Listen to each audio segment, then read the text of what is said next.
Plusieurs groupes armés qui s'aimaient l'insécurité dans certaines contrées du Nord Kivu ont déposé les armes et se sont rendus auprès de forces armées de la République démocratique du Congo. Le détail, c'est dans ce journal. Et puis, le chef de l'État Félix Antoine Tshisekedi est au Mozambique. Il va participer au sommet de la SADC, sommet axé essentiellement sur la sécurité dans la région. Mesdames, Messieurs, bonjour et bienvenue sur la radio-télévision nationale congolaise, chaîne mère. Je viens de l'annoncer, c'est depuis hier soir que le chef de l'État est arrivé au Mozambique. Il va participer au sommet de la SADC qui ouvre ses portes aujourd'hui mercredi.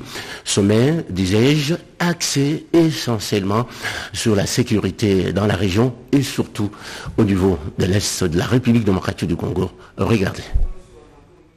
Participer au sommet extraordinaire de la communauté de développement de l'Afrique australe SADC qui se tient ce mercredi 23 juin dans la capitale mozambicaine Maputo, le président de la République démocratique du Congo et président en exercice de l'Union africaine, Félix Antoine Tshisekedi Tshilombo, a foulé le sol mozambicain ce mardi 22 juin à 20h20 heure locale. À la descente d'avion, il a été accueilli par le ministre des Affaires étrangères ainsi que sa collègue du tourisme du Mozambique. Côté congolais, on a noté la présence du ministre de l'intégration régionale, Didier Manzengu, et du conseiller principal du chef de l'État en charge de la diplomatie, Christian Bouchiri Ongala, qui explique ici le contexte du dit sommet. Vous n'êtes pas sans savoir qu'il y a eu des attaques terroristes ici dans la province de Cabo Delgado, avec plusieurs morts et des déplacés. Donc le sommet extraordinaire de demain est convoqué pour que les 16 pays membres de la SADC puissent se prononcer sur la situation du terrorisme dans le continent et particulièrement dans la sous-région, dans la région de la SADC où le danger est permanent. Ça peut partir de Mozambique et embraser tout le reste des pays. Donc les chefs d'État ont senti l'intérêt de se pencher sur ces sujets. Et donc le président de la RDC, notre président, comme président de l'Union africaine, est attendu sur ces sujets-là et donner sa position. Et donc vous comprenez ipso facto que c'est des sujets qui préoccupent au plus haut point la RDC.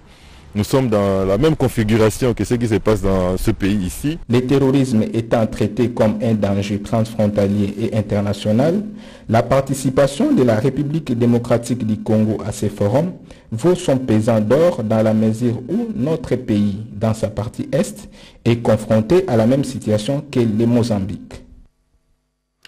Elle s'appelle Abigail, la vingtaine révolue.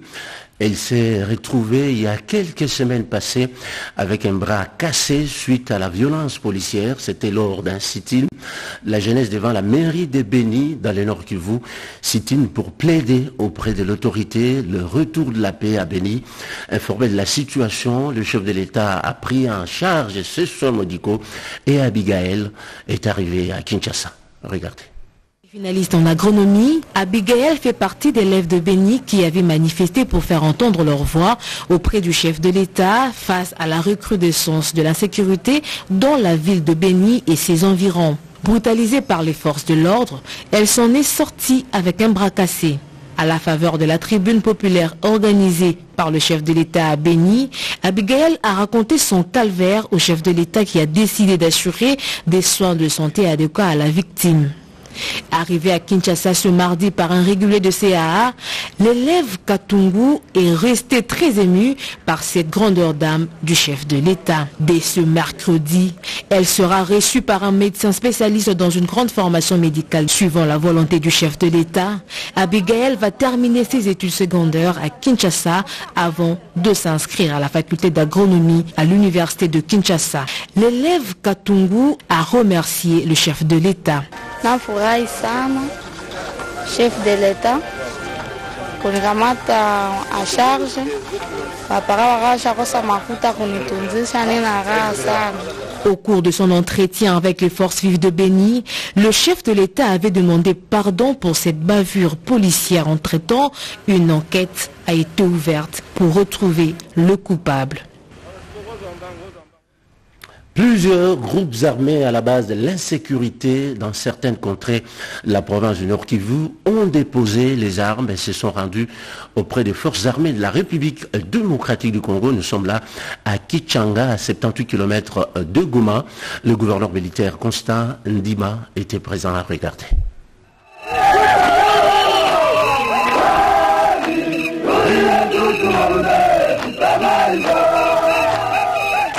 C'est dans sa casquette de gouverneur militaire de province et a aussi en charge les opérations que le lieutenant-général Ndima Kongba Constant s'est rendu ce lundi 21 juin à Kichanga, cité située à cheval entre les territoires de Rutshuru et celui de Massissi, à plus ou moins 120 km au nord-ouest de Goma, pour recevoir des mains du commandant secteur opérationnel Sokola 2 Nord Kivu, 73 armes et 134 rendus issus des différents groupes armés, dont CMC Nyatura de Doni, FDLR Foka, Nyatura Bazungu et APCLS de Janvier Karaïre.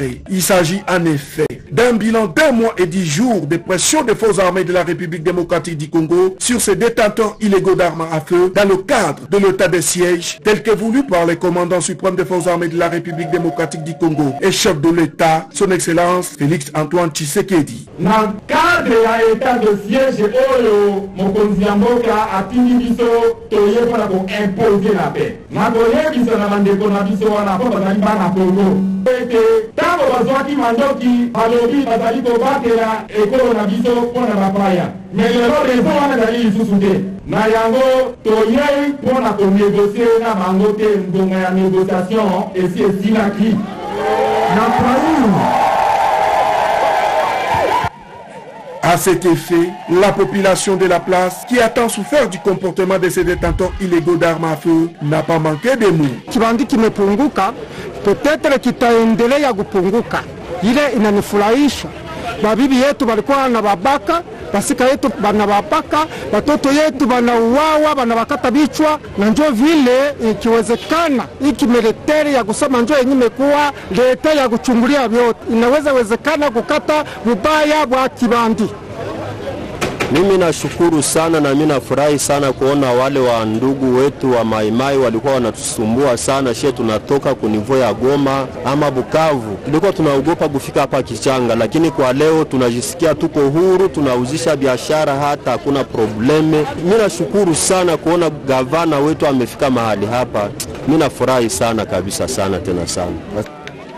Notons que plusieurs autres redditions sont en gestation dans notre zone de responsabilité. Il s'agit du résultat de l'état de siège tel que prôné par le commandant suprême, la reddition qui vient de s'opérer aujourd'hui. Nous vous signalons aussi que cette reddition vient de s'effectuer pendant que le commandant suprême des forces armées de la République démocratique du Congo, chef de l'État, son Excellence Félix Antoine Tshisekedi Tshilombo, poursuit son séjour ici en province du Nord Kivu. Depuis Kichanga, à plus de 120 km de la ville de Goma, Major Njike Kaiko Guillaume pour Éco Militaire. Kichanga se retrouve à 125 km de Goma. Restons toujours à Goma. La première dame de la République démocratique du Congo, Denise Nyakeru Tshisekedi, a rencontré ses compatriotes qui ont vu leur maison décimée par les laves du volcan Nyiragongo. Ces sinistrés vont bénéficier de nouveaux logements qui sont en construction et Denise Nyakeru Tshisekedi les a visités. Salle de classe le jour, dortoir la nuit. Dans ce locaux, les bancs, ustensiles de cuisine et autres bagages se partagent l'espace. Depuis maintenant plusieurs jours, les élèves de l'épée Kanyarosinia composent avec les 485 familles sinistrées du Nyiragongo, dépourvues de tout. La première dame de la République a palpé cette triste réalité qui perturbe l'instruction de 1000 élèves inscrits dans cette école. Gracieusement, le diocèse de Goma a offert un espace non loin pour y construire des logements.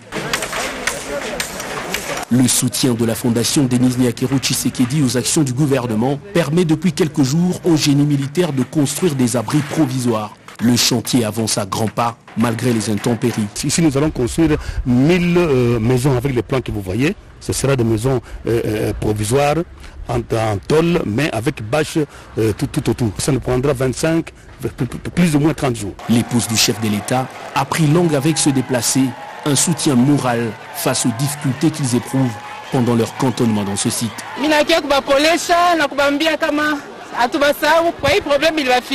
Je suis venu vous consoler après ce qui s'est passé et vous apporter un soutien matériel. Vous avez eu à manger, vous en aurez encore. Le gouvernement ne vous a pas oublié. Nous sommes aussi là pour suivre votre situation. Vous avez vu les maisons en construction. Très bientôt, vous allez vous y installer. Que Dieu vous protège et vous accorde une meilleure santé et sécurité.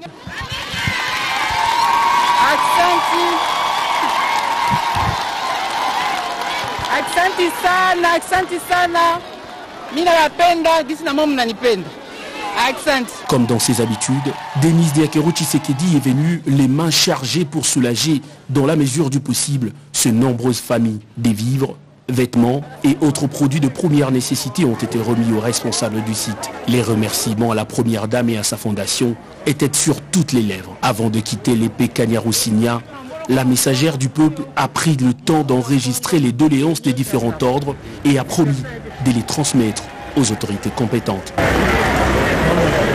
Revenons à Kinshasa. Plusieurs projets de haute portée sociale seront financés par la Société financière internationale au profit des Congolais, notamment dans les secteurs de l'énergie. Les directeurs régionaux de la dite institution financière a rencontré le Premier ministre justement pour envisager leur matérialisation. Pati Tongwangu, Julien Piana, Loussala pour les reportages. Le problème de l'énergie au centre des discussions entre le Premier ministre Jean-Michel Samaloukonde Kyenge et une délégation de la Société financière internationale, groupe de la Banque mondiale, conduite par son directeur régional de l'Afrique centrale et de l'Ouest, Aliou Maïga. Les deux parties ont ainsi évoqué la question du développement de ces secteurs en République démocratique du Congo pour les biens des entreprises, de foyers et des biens d'autres secteurs, étant donné que l'énergie est le moteur de tout développement économique. Donc, nos discussions ont porté essentiellement sur le développement du secteur privé en République de RDC. Alors, le secteur où on a le plus de projets en cours, c'est l'énergie. Où on a un programme de mini-grid qui sera une première en Afrique pour nous, en RDC, dans lequel on compte investir autour de 400 millions dans les prochaines années, à commencer par une première phase de 150 millions dans 2 localités qui sont en train d'être identifiées. Ensuite, on a un projet de producteur indépendant d'électricité de 100 MW, donc de solaire, et également là le niveau des investissements en gros c'est 100 millions de dollars. Mais pour faire ce projet-là, il faut qu'on travaille ensemble avec le gouvernement, la Banque mondiale et nous pour continuer à réformer le secteur de l'électricité, continuer à assainir le secteur et notamment la Société nationale d'électricité pour pouvoir attirer les investisseurs privés. Un autre projet intéressant aux deux parties est celui des petites et moyennes entreprises dont la Société financière internationale attend financer un modèle de crédit bail pour permettre aux PME d'avoir un nouveau souffle de financement. Le crédit bail, c'est probablement un des outils les plus importants pour financer les PME. Vous savez, une des contraintes les plus importantes dans nos pays pour l'accès au financement, c'est les garanties que les banques demandent, sous forme de terrain ou de bâtiments. Et pour les PME qui n'en ont pas, il reste en dehors du financement du secteur bancaire. Le crédit bail permet d'utiliser l'équipement financier comme la garantie. Mais pour que le crédit bail puisse marcher, il y a des aspects fiscaux dans beaucoup de pays qui ne favorisent pas son développement par rapport aux prêts classiques. On a travaillé sur la réforme du cadre réglementaire du crédit bail pour qu'il puisse vraiment favoriser le développement du crédit bail. Par exemple, de tout ce qui est service aux miniers, il y a besoin d'équipements. Et les PME locales pourraient, s'ils avaient accès au financement, acquérir les équipements et puis fournir ces services-là. Même chose pour l'agriculture.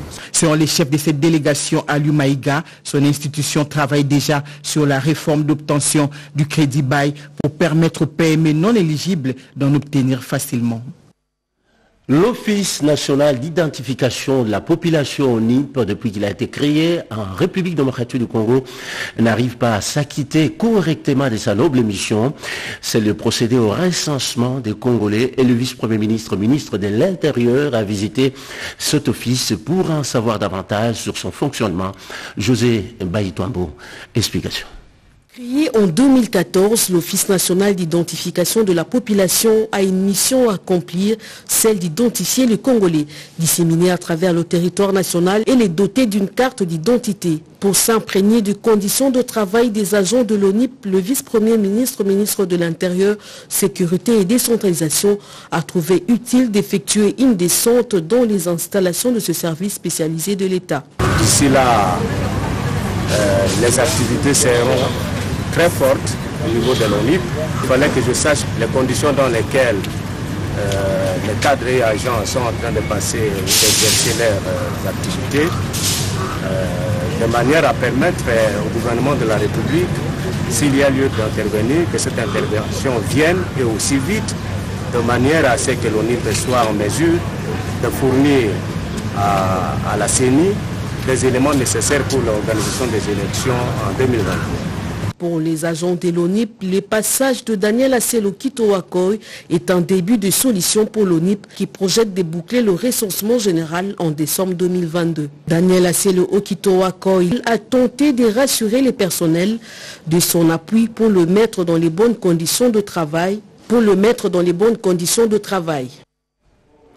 En cette phase de crise sanitaire, le gouverneur de Kinshasa vient renforcer les mesures pour éviter la propagation du virus et le port du masque est obligatoire. Le récalcitrant, disais-je, vont payer une amende auprès de la police. De précision dans ces reportages. Barrière, les agents de la DGRK et de la police seront déployés pour appliquer les mesures prévues sur l'arrêté du gouverneur de la ville-province Kinshasa de ce mercredi 23 juin 2021. L'objectif est de lutter contre la propagation de la pandémie du Covid-19 troisième vague. Cette mission conjointe PNC-DGRK. Au bout de la première vague, il n'y avait pas d'amende, il y avait le confinement de la Gombe, la deuxième vague. C'est parce que la troisième vague est plus extravagante, elle est vraiment ravageuse. La maladie elle est sérieuse, nous avons perdu les nôtres, vous aussi dans vos familles respectives. Nous devons épargner les vies humaines. La décision du gouvernement, c'est pour épargner les vies humaines. C'est pour cela qu'il a pris l'arrêté pour que ces gens, pour que les Kinois puissent respecter. Si vous voulez ne pas être dérangé par la police, respectez les mesures, respectez la décision de l'autorité urbaine. Vous n'aurez pas de problème. Mais si vous... mettra dans son filet et avec amende toute personne qui ne va pas respecter les instructions données par le gouverneur de la ville-province Kinshasa, Jean-Tini Ngobila, sur le respect de mesures barrières. Ces deux comités PNC-DGRK déterminés à veiller à l'application stricte de ces mesures prises en vue de préserver la population de Kinshasa au risque de cette pandémie. Des agents dans tous les postes de la police pour collecter les amendes. Vous savez, c'est une contrainte que le gouverneur a imposée. Ce n'est pas pour renflouer les caisses de la ville, mais c'est plutôt pour sauver des vies humaines. Alors nous, la DGRK, nous venons appuyer la police pour mettre en pratique cette contrainte-là au niveau des amendes. Nous allons collecter, parce que c'est nous qui sommes attitrés, nous allons collecter et reverser dans le trésor urbain. La population quinoise est appelée à s'approprier les mesures prises. En cas de non-respect de mesures barrières par une église, celle-ci sera interdite de fonctionner pour une durée de 15 jours. Les personnes qui ne porteront pas le masque vont encourir une amende de 10 000 francs congolais. Le respect de la distanciation dans les transports en commun est de rigueur. Désormais, le mariage est scellé entre les forces armées de la République démocratique du Congo et l'armée loyaliste égyptienne. Les chefs de ces deux armées africaines ont signé un accord de coopération, et cela dans plusieurs domaines. La signature de cet accord a eu lieu dans la capitale, Kinshasa.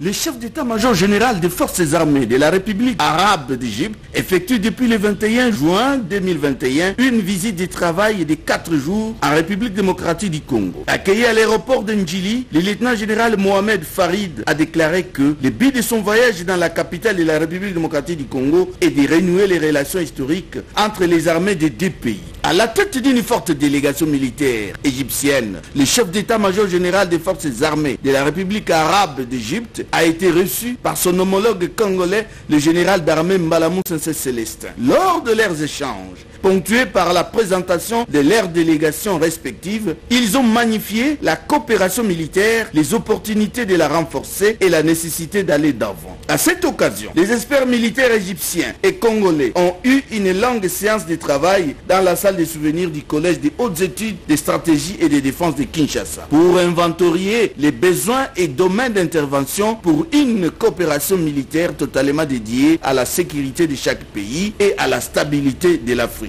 À l'issue de cette importante visite, les deux chefs d'état-major généraux ont signé les rapports conjoints qui a sanctionné les travaux des experts militaires égyptiens et congolais. Ces rapports conjoints reprennent les priorités inscrites dans la coopération militaire que les deux pays veulent voir se raffermir et se développer. À la fin de ces travaux, le chef d'état-major général égyptien a livré ses impressions à la caméra du service de communication des forces armées de la République démocratique du Congo.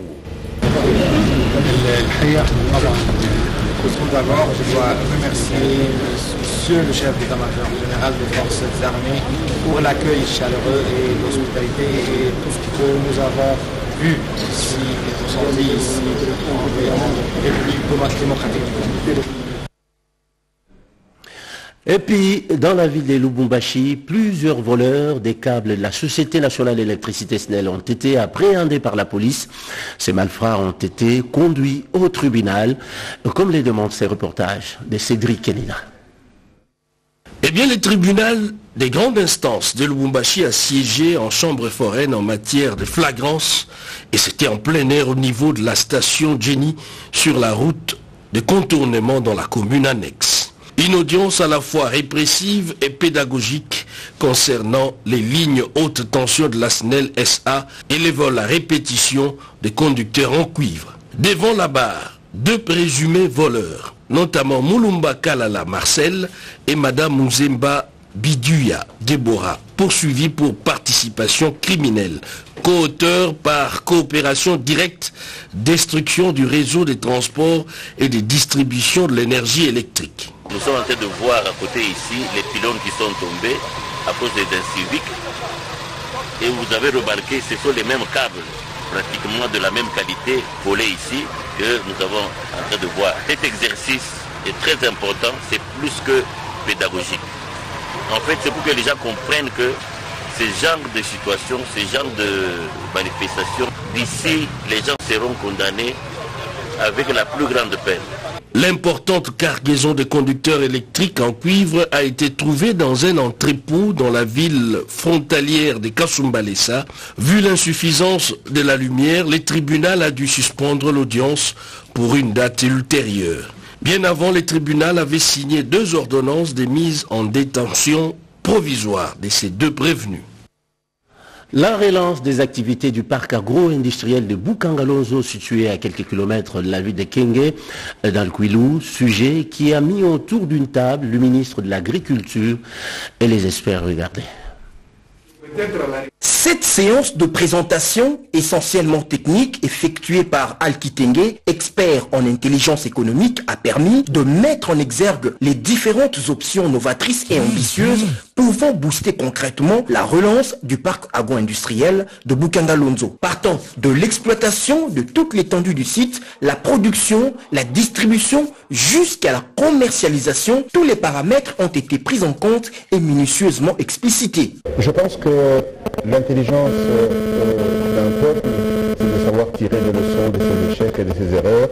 Et nous sommes dans cette situation aujourd'hui. Nous sommes donc venus voir son Excellence Monsieur le Ministre pour lui dire que le chef de l'État lui donne un boulevard à blanc. Le grand boulevard que le chef de l'État lui donne, c'est de lui dire que nous sommes à la période de la revanche de la terre sur le sous-sol. Et donc l'agriculture, qui emploie 70% de notre population, se trouve être le levier de tout le développement réel de notre pays. Déterminé à poser des actes concrets et récolter des résultats à impact réel, le ministre de l'Agriculture, Désiré Ndinga Biriande, veut plus de pragmatisme. Quelques heures plus tôt, le numéro 1 de l'agriculture a reçu un consortium américain d'opérateurs des projets de développement accompagné par la ministre des Personnes vivant avec handicap. Les échanges ont porté principalement sur des projets liés à la production alimentaire dans différentes provinces de la République démocratique du Congo. Et puis la congolité, concept au centre de la polémique sur la scène politique congolaise. Le secrétaire général de l'UDPS, Kabouya, s'est prononcé là-dessus pour dissiper tout malentendu. Regardez. Sa dernière descente au mausolée de son maître politique, le fait Dr Etienne Tshisekedi Mulumba, le week-end passé, le secrétaire général de l'UDPS qui accompagnait quelques cadres de son parti a eu à répondre aux questions des journalistes sur l'actualité politique. Il n'y a aucun problème entre nous et l'INC, sauf qu'il y a certains amis qui veulent envenimer la situation pour rien. Puisque nous sommes de cœur avec l'INC, y compris son président national. L'UDPS ni encore moins le chef de l'État. Personne n'a jamais déposé une plainte contre le président national de l'INC. Mais seulement les gens veulent nous impliquer dans ces dossiers que nous ne connaissons ni les tenants ni l'aboutissement. C'est la même chose avec les dossiers Noël Tchani, les dossiers là, c'est la congolité. On avait fait par tous les moyens pour impliquer l'UDPS dans les dossiers. Nous n'avons pas un avis à émettre sur les dossiers des congolités. À son tour, Franck Beau, président de la communauté Tégué de l'UDPS, a exprimé son soutien total à l'état de siège décrété par le chef de l'État. Je pense que nous sommes en train de soutenir cette initiative parce que c'était pratiquement anormal ou insupportable de voir à combien nos mamans, nos frères, nos soeurs qui sont tués là-bas, massacrés. Alors pour moi c'était une bonne initiative parce qu'on ne peut pas permettre à chaque fois du côté l'Est, il y a de guerre, il y a des choses qui se passent. Alors l'état de siège, nous sommes derrière ça et nous soutenons les chefs de l'État par rapport à cette vision-là et par rapport à cette initiative. L'abbé Rufin Mafula Menga, congolais de Kinshasa, de surcroît, ce dernier a été consacré évêque pour la région ecclésiastique de la République démocratique du Congo. Une messe a été dite, une façon de rendre gloire à Dieu pour l'élévation dont est bénéficiaire le nouvel évêque, Jacques Kabobois, a pris part à la messe. Regardez. La salle polyvalente de la paroisse Sainte-Rita, cité Pumbwa, Mongafou, la ville, province Kinshasa, a servi de cadre le samedi 19 juin dernier à la messe d'action de grâce à l'occasion de l'ordination épiscopale de Monseigneur Rufin Mafula Menga, consacré évêque pour la région ecclésiastique de la République démocratique du Congo. C'était le samedi 29 mai 2021 à la paroisse Enfant Jésus de Libreville par l'archevêque d'Afrique, vicaire apostolique de l'église catholique Maria-Vite, Monseigneur Jean-Pierre Kondengoma. Agissant en pleine faculté, titre et fonction, après avoir examiné le dossier avec la grâce de l'Esprit Saint et conformément au droit canon, il est évêque régionnaire de la République démocratique du Congo par cet ordre sacré de l'épiscopat. Il exerce sous notre regard bienveillant et que le Seigneur, Père, Fils et Saint-Esprit bénissent l'apostolat du nouvel évêque. Les chrétiens qui sont venus nombreux à cette messe d'action de grâce de l'ordination épiscopale de Monseigneur Rufin Mafula Menga sont rentrés visiblement satisfaits et ont remercié les créateurs du monde, Hachem, Dieu Tout-Puissant, source de toute vie, pour les choix de son serviteur. Des cadeaux ont été remis à l'évêque régional de la République démocratique du Congo qui a reçu la mission d'évangéliser les âmes perdues. L'homme de Dieu du diocèse de Kabinda dans le Lomami est à Kinshasa. Il a réuni les filles et les fils ressortissants de Lomami et les a invités à regarder la même direction pour justement construire leur province. Regardez. Le diocèse de Kabinda dans la province de Lomami connaît un retard déplorable dans son essor suite aux conflits tribalo-ethniques. L'évêque du diocèse a fait ce constat 9 mois après son investiture. En séjour à Kinshasa, Félicien Tambwe Kassembe sensibilise les filles et fils de son diocèse en général et ceux de Lomami en particulier à la réconciliation et à l'unité sans lesquelles le développement est impossible dans cette partie du pays. Nous avons besoin de faire quelque chose chez nous pour alléger un tant soit peu les conditions de vie de notre population.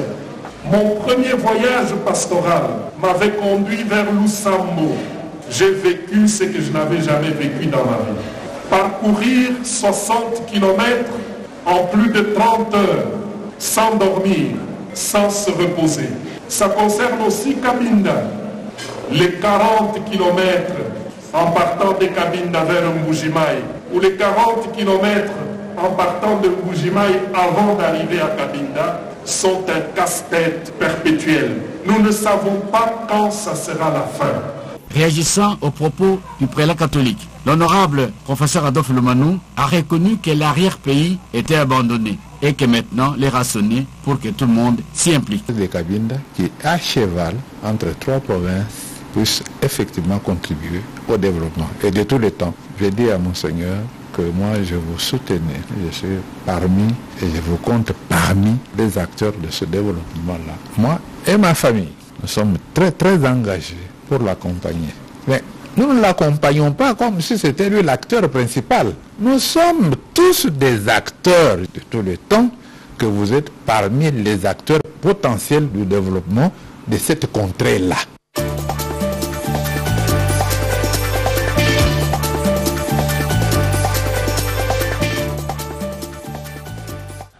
Voilà les fils et filles du Cabinda appelés à regarder la même direction. Place à la revue de presse. Ndolo de Mazou, bonjour. Bonjour Odilon, bonjour à tous. L'affaire fait grand bruit, surtout dans la capitale et à l'intérieur du pays. Les 500 Jeeps Hyundai André Mbata met en avant la tradition parlementaire, note Veposta.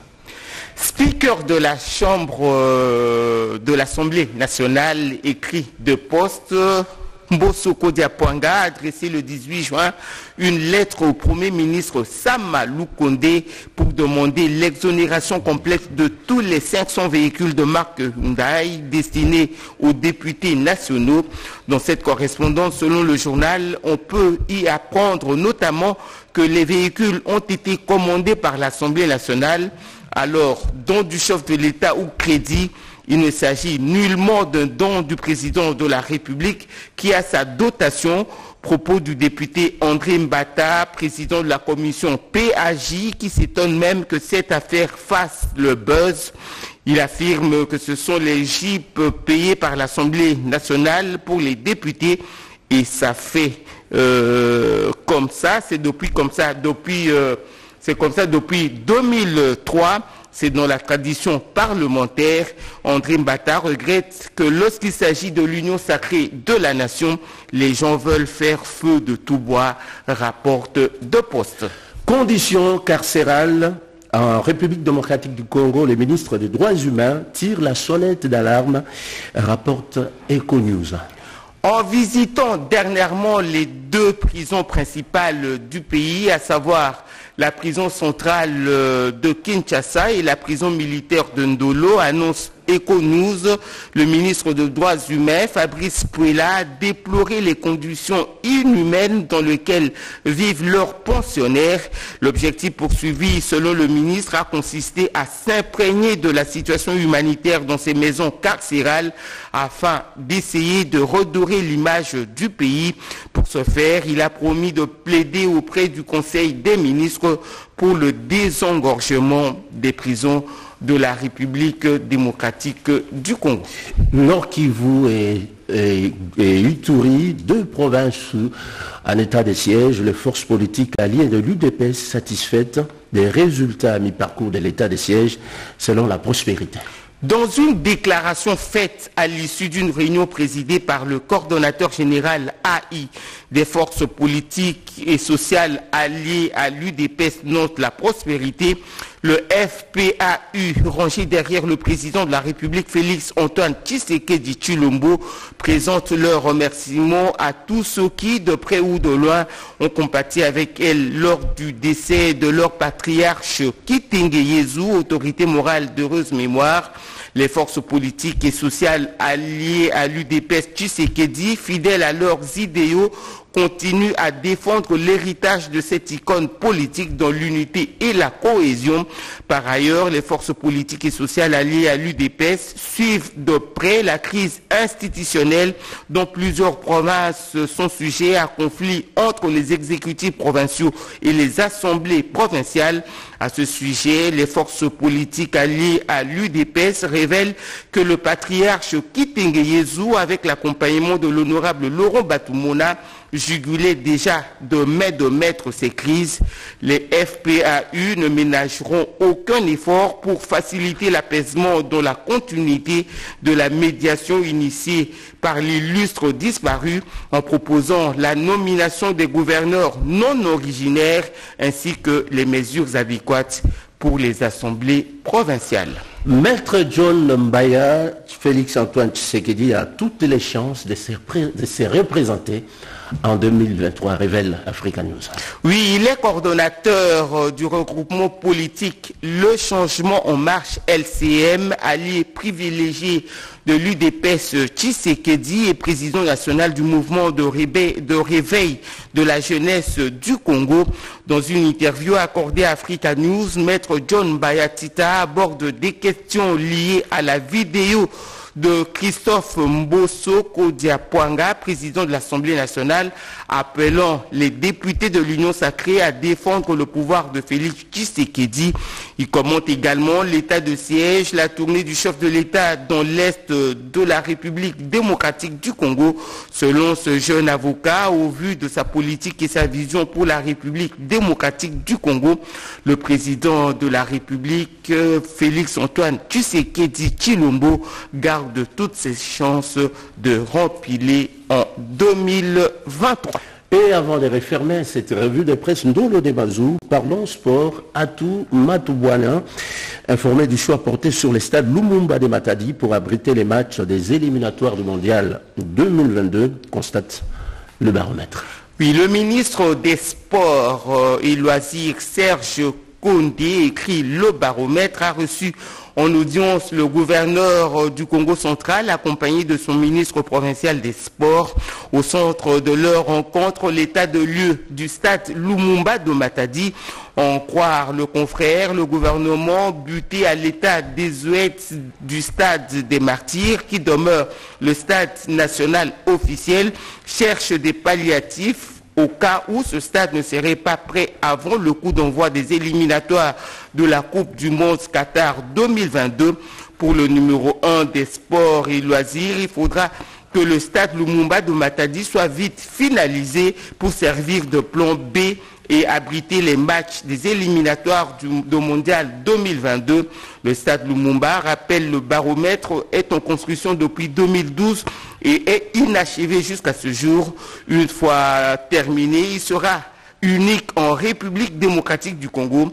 C'est le seul stade conçu selon les normes de standard de la Fédération internationale de football association FIFA.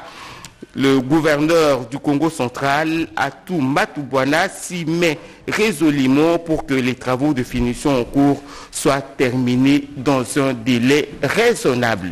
C'est la fin de cette revue de presse Ndolo de Mazou. Merci Odilon. Fin également de ce journal. Mesdames, Messieurs, merci de l'avoir suivi. Et de partout, nous vous disons infiniment merci. Le rendez-vous de l'actualité, c'est tout à l'heure à 10h. Quant à moi, je vous dis au revoir et à bientôt.